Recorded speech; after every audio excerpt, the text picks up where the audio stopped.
మీ అందరికీ కూడా నల్లారి కుటుంబం అంటే పరిచయం ఉంటుంది. ఎందుకంటే పక్క గ్రామమే. అందులో దివంగత నల్లారి భాస్కర్ రెడ్డి గారు గంగిరెడ్డి పల్లి మన కందూరులో భాగమే. అక్కడ ఒక రైస్ మిల్లు కూడా పెట్టుకున్నాడు. ఆ తర్వాత దివంగత బాబాసాహెబ్ గారు దాన్ని కొనడం, ఆ తర్వాత వారు కూడా పరంపదించారు. ఈరోజు మైనారిటీలు మిగతా వర్గాలందరూ కూడా పనిచేస్తే ఆర్యవైశ్యులతో కలిసి తప్పకుండా ఎక్కువ మనం ఇక్కడ మెజారిటీని సాధిస్తాం. ఎవరికి ఏం కావాలన్నా కానీ చేయడానికి ఎప్పుడూ నేను సిద్ధంగా ఉన్నాను. గతంలో అయితే సురేష్ కోరిక మీదే మనం 24 గంటల కరెంటు కూడా ఈ సబ్స్టేషన్ కట్టిన తర్వాత ఇక్కడ ఇవ్వడం జరిగింది. మరి పక్క ఊరున్నా కూడా కిరణ్ కుమార్ రెడ్డి ముఖ్యమంత్రి అయి 3.5 సంవత్సరం పరిపాలిస్తే కూడా ఈ రాష్ట్రాన్ని మీ గ్రామానికి చేసింది ఏం లేదు, అంతకంటే ఎక్కువ మన నియోజకవర్గానికి చేసింది ఏం లేదు.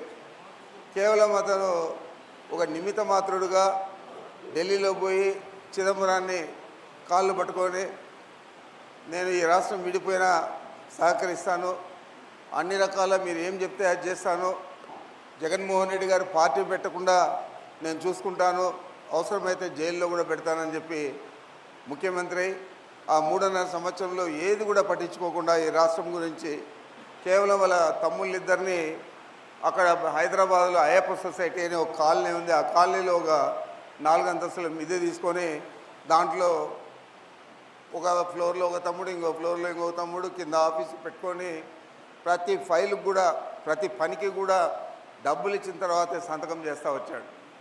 పైకి మాత్రం అందరికీ లాస్ట్ బాల్ ఉంది, ఈ రాష్ట్రం విడిపోకుండా నా చేతిలో బాల్ ఉంది అని చెప్పి ఆయన cricket player, international cricket player అయినట్లు అందరికీ కూడా చెప్పుకుంటూ వచ్చాడు. కానీ ఏం జరిగింది? రాష్ట్రం విడిపోయింది. ఈయన 16 నెలలు జైల్లో పెట్టాడు జగన్మోహన్ రెడ్డి గారిని. పార్టీ పెట్టనీయకుండా చేయాలని ప్రయత్నం చేశాడు.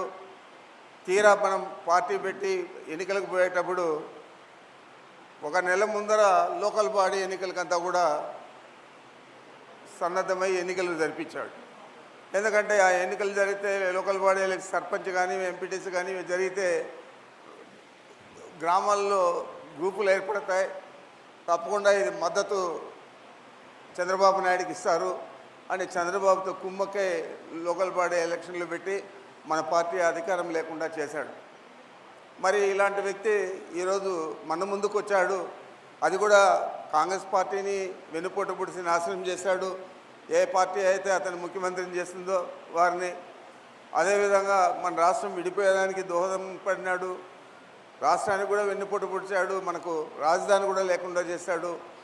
అదేవిధంగా ఎవరైతే రాజశేఖర రెడ్డి గారు ఇతనికి ప్రాపకం చేసి రాజకీయంగా పైకి తెచ్చాడో అతన్ని కుటుంబాన్ని వెన్నుపోటు పొడిచి జగన్మోహన్ రెడ్డి గారిని 14 నెలలు జైల్లో పెట్టేదే కాకుండా ఆ పార్టీ అధికారం లేక రాకుండా 2014లో తీవ్రమైన ప్రయత్నం చేశాడు.